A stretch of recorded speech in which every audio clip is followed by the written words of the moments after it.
Bonjour à tous et bienvenue sur notre chaîne Technique pour tous. Aujourd'hui, on va parler des types de traits. Plusieurs types de traits sont employés en dessin technique. Un type de trait est caractérisé par sa nature et sa largeur. Par la nature, il y a la nature continue ou interrompue ou mixte. Et la largeur fort ou fin.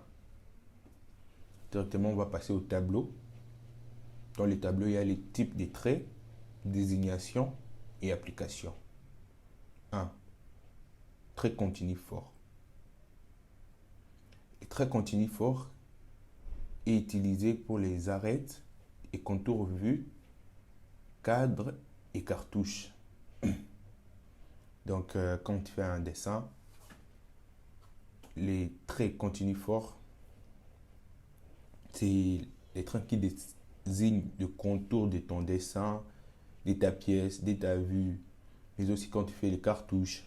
On a parlé dans notre vidéo précédente, je crois la deuxième vidéo de notre série dessin industriel, on a parlé du cartouche. Vous allez voir que notre cartouche était en trait continu fort. Les arêtes, les contours sont dessinés en trait continu fort. 2. Trait interrompu, court, fin ou pointillé. Arête et contour caché. Quand on veut représenter une vue cachée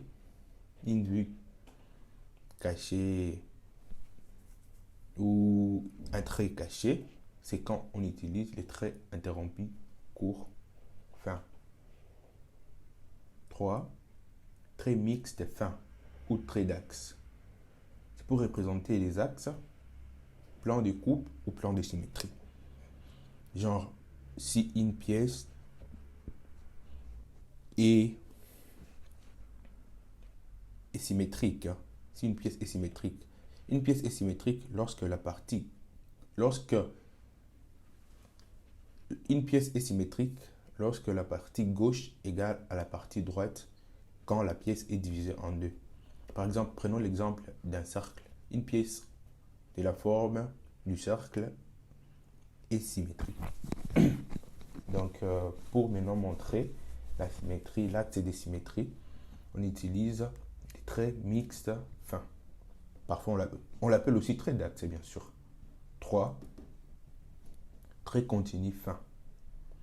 Ligne d'attache, des repères et des côtes, et aussi pour les hachures.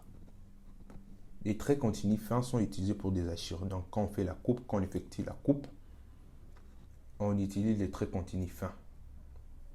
Parce que ça ne doit pas avoir la même intensité que les traits continus forts qui dessinent le contour. Sinon, ça n'aura pas de sens. Et aussi, on l'utilise pour des repères, la tâche de cotation aussi.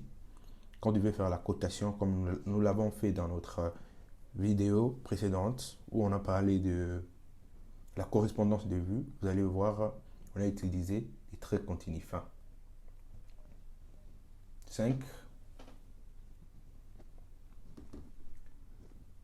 Traits continus fins ondulés ou rectilignes en zigzag sont utilisés pour les limites des vues ou des coupes partielles.